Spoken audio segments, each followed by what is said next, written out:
Welcome back to Applied Wisdom. We're in Module 8, Who Owns the Monkey? This final video in the Applied Wisdom series is about fostering accountability using structure and process. Let's get started. When the number of staff exceeds a few people, dysfunction is inevitable if everyone in the nonprofit is reporting to the chief executive. In a growing organization, hierarchy is a good thing. It speeds up decision-making. Having clear lines of responsibility built into your organizational structure and processes is the foundation for an accountability culture. You cannot hold people accountable if their responsibilities are unclear. The job of a chief executive is to create an organizational structure with functional processes. Determine who is responsible for each type of decision at every level. You fine-tune the structure and process to fit the work and the people, and then urge your employees to make and take responsibility for their decisions. Accountability requires specific structural and cultural conditions to be true. There must be an organization structure with clear areas of ownership. Processes must spell out defined roles.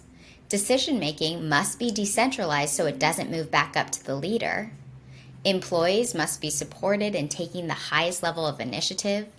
There must be a culture of bad news is good news, the expectation that people will make mistakes and things will not always go as planned. In an accountability culture, management effectively serves as first assistant to their people, supporting and encouraging them to make decisions and manage the consequences. Let's hear from Gabriella about how her approach to delegation and accountability has changed over time. I think I've become more, I would say I give folks trust on the front end until they've done something in order to challenge that or to break that trust, for example. I also feel more measured in my approach to delegation. I give people time and space to develop that trust, that expertise.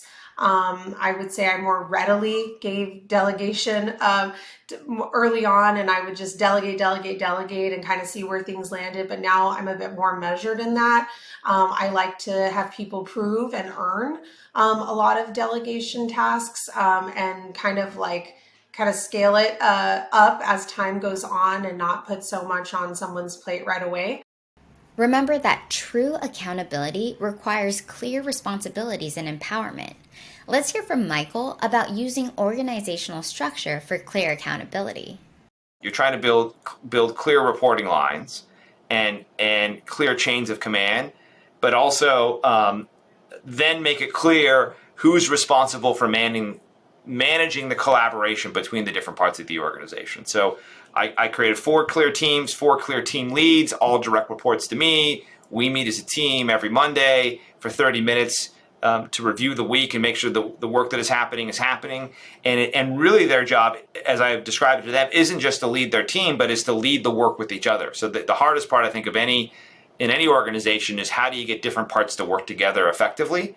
And so defining the senior roles as that being the key thing they have to figure out. And obviously, I'm part of that as well, and I have the ultimate responsibility to make sure that happens.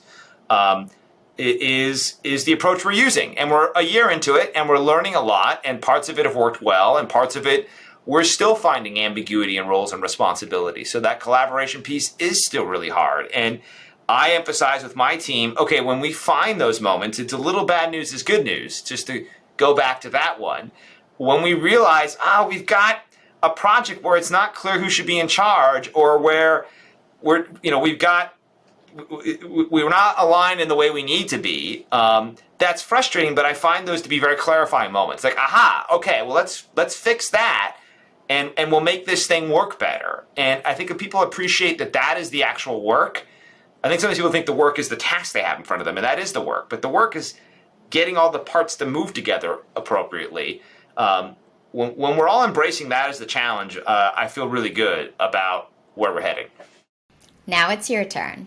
Use the structure, process, and behavior exercise to reflect on recent times when you did work that your team could have or should have done. In this exercise, you are looking for places where your organization's structure, processes, or specific behaviors led to your taking the monkey onto your own back. You may find structural problems, like when an employee doesn't have the authority they need to fulfill their responsibilities, or when there are dotted line reporting relationships that confuse people. You may notice process issues, like when a process relies on a step that takes place outside the control of your organization, or when there's no defined process at all. Or you may realize that some of your own behaviors do not drive accountability. For example, if you are hesitant to call people out when they do not deliver, or if you assign more work to people than they can possibly do and you don't honestly expect them to do it all.